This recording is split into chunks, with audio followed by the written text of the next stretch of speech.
ইরানের কেন্দ্রীয় মরুভূমি অঞ্চলে অবস্থিত ইয়াজদ বহুদিন ধরেই শুধু ঐতিহাসিক স্থাপত্য, প্রাচীন বায়ু টাওয়ার কিংবা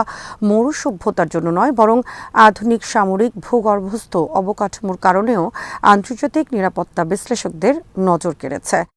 সাম্প্রতিক বছরগুলোতে বিশেষ করে উপগ্রহ চিত্র, ওপেন সোর্স ইন্টেলিজেন্স, বাণিজ্যিক স্যাটেলাইট ইমেজারি, প্রতিরক্ষা বিশেষজ্ঞদের তুলনামূলক বিশ্লেষণ এবং আঞ্চলিক সামরিক গতিবিধি থেকে যে ধারণা শক্তিশালী হয়েছে তা হল